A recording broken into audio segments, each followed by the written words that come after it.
Assalamualaikum warahmatullahi wabarakatuh. Alhamdulillah rabbil alamin. Wabihi nasta'in ala umuri dunya waddin. Wassalatu wassalamu ala asyrafil anbiya wal mursalin Sayyidina wa maulana Muhammadin wa ala alihi wa sahbihi ajma'in, amma ba'. Hadirin pemirsa rahimakumullah, Abdullah bin Umar pada suatu ketika bercerita bahwasanya beliau ketika bersama Rasulullah SAW dipegang pundaknya. Biman kibi, kata beliau, pundakku. Lalu Rasulullah SAW pun berkata kepada Abdullah bin Umar, Ibnu Umar, kata Nabi, kun fid dunya ka'annaka gharib aw 'abiru sabil. Jadilah kamu di dunia ini ka'annaka gharib, seakan-akan kamu itu gharib, orang asing, atau 'abiru sabil, atau pengembara di jalan. Para pendengar rahimakumullah, di hadis ini redaksinya itu menggunakan ka'anna, artinya seperti atau seakan-akan. Walaupun hadis ini menggunakan ka'anna, pakai seakan-akan, tapi sebenarnya itulah yang terjadi. Maksudnya adalah manusia ini pada hakikatnya adalah seorang pengembara atau orang asing. Karena apa? Karena manusia itu berpindah dari satu alam ke alam yang lain, dari alam roh ke alam rahim, lalu ke alam dunia, alam barzakh dan akhirat. Jadi walaupun hadisnya ini jelas pakai ka'anna seakan-akan kamu, tapi itulah hakikatnya. Kita pindah dari satu alam ke alam yang lain.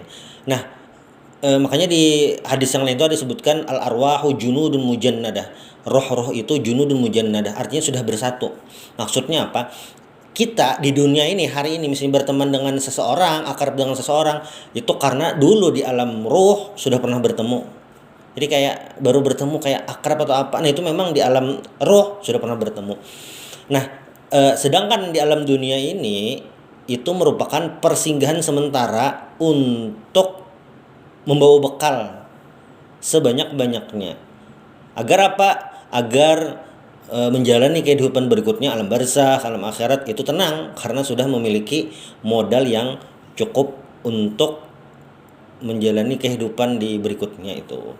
Nah, di Al-Quran disebutkan, kata Allah Subhanahu wa taala, wa ma khalaqtul jinna wal insa illa liya'budun, tidaklah aku ciptakan jin dan manusia kecuali untuk menyembahku. Nah, ini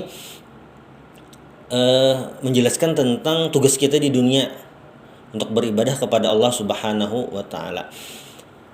Nah, beribadahnya dengan apa? Ya macam-macam, dengan macam-macam lah tuh. Itulah kenapa jadi kita harus merasa sebagai seorang pengembara atau seorang yang asing, agar jangan sampai kita terlena dengan kehidupan di dunia ini. Kita ingat ini hanya sementara, jadi jangan sampai dunia ini sebagai tujuan akhir. Tapi harus ingat kita di dunia hanya transitan, perpindahan sementara, pemberhentian sementara yang itu tidak akan lama dibandingkan kehidupan berikutnya. Itulah kenapa jadi Nabi menyebutkan gharib atau abiru sabil, pengembara. Itu mengingatkan kepada kita bahwasanya posisi kita di dunia ini adalah sebagai seorang pengembara atau orang asing saja itu. Nah, mengenai bekal ini, apapun yang bisa kita lakukan untuk menyiapkan bekal maka harus kita lakukan. Jangan sampai bekal yang kita bawa ini minim, sehingga ketika di perjalanan berikutnya kita bingung mau apa lagi ini, bagaimana ini. Tetapi persiapan kita harus matang agar kita tidak kebingungan, tidak merasa menyesal dengan pemberhentian yang kita sekarang ini. Karena itulah ad-dunya mazra'atul akhirah, dunia ini adalah tempat menanam untuk kehidupan akhirat. Mudah-mudahan kita bisa benar-benar menganggap di dunia ini sebagai pemberhentian sementara, dan kita bisa menyesuaikan hadis Nabi memahami hadis Nabi bisa jadi prinsip kita sebagai gharib atau abiru sabil, sebagaimana Rasulullah memerintahkan Abdullah bin Umar, dan juga itu merupakan khitab atau lawan bicara atau arahan bicara kepada kita juga. Terima kasih. Billahi taufiq wal hidayah war ridha wal inayah. Assalamualaikum warahmatullahi wabarakatuh.